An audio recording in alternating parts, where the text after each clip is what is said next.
खवातीन को रिजर्वेशन दिया गया तो कौन उठकर कहा कि इस रिजर्वेशन में भारत की 50% से ज्यादा आबादी बैकवर्ड क्लास पर मुश्तमिल है। हमने उनसे पूछा कि तुमने बैकवर्ड क्लास का रिजर्वेशन मंडल कमीशन में तो मिल रहा है, तालीम में और रोजगार में, तो क्यों नहीं खवातीन में उनको दिया जाता है? हमने सवाल किया कि जब तुम खवातीन के रिजर्वेशन की बात कर रहे हो तो बताओ 17 या 18 पार्लियामेंट के इलेक्शन अब तक हुए, सिर्फ 20 या 22 मुस्लिम खवातीन जीत कर MP बनी, तो क्यों नहीं तुम मुस्लिम खवातीन का रिजर्वेशन देते? हम खवातीन की तुम जब बात कर रहे तो OBC खवातीन की, मुस्लिम खवातीन को भी शामिल करो। मोदी बैठे हुए हैं, अमित शाह, तमाम पूरी पार्टियां मिलकर उस बिल की तायीद किए। 2 लोग आखिर वक्त तक उसकी जो मुखालिफत कर रहे थे तो वो मजलिस इत्तेहादुल मुस्लिमीन के थे। क्यों कर रहे थे? क्योंकि हम चाहते थे कि हमारी खवातीन को भी मौका मिले पार्लियामेंट में आने का।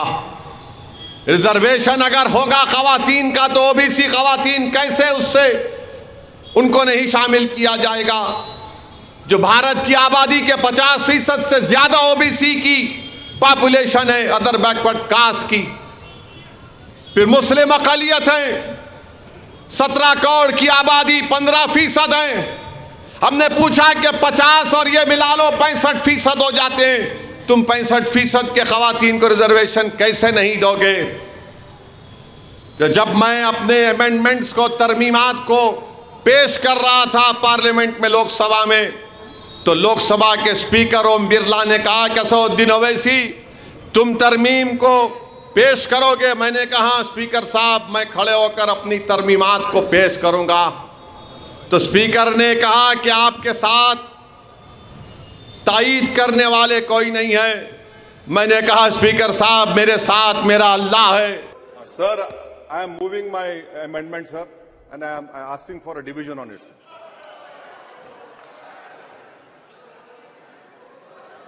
आपके पक्ष में कोई नहीं है। अल्लाह, मैं अल्लाह के लिए कर रहा हूं क्योंकि इंसाफ की तालीम हमको दी जाती है और यही बात दुनिया ने देखी। और बाद में कई OBC ऑर्गेनाइजेशन के जिम्मेदारों ने मुझसे राब्ता पैदा किया और कहा कि असदुद्दीन ओवैसी अगर पूरी पार्लियामेंट में कोई बैकवर्ड क्लास के खवातीन की रिजर्वेशन की बात किया तो आप और इम्तियाज जलील ने किया, हम आपका शुक्रिया अदा करते हैं।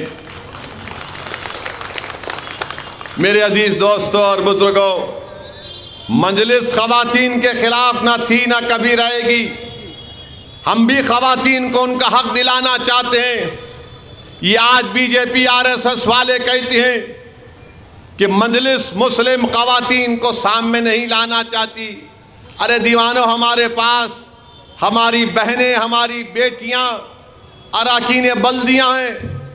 बल्कि 2004 में सिकंदराबाद से भी मजलिस ने एक उम्मीदवार को खड़ा किया था। अल्लाह उनकी मग़फ़रत करे, आज उस दुनिया में नहीं है।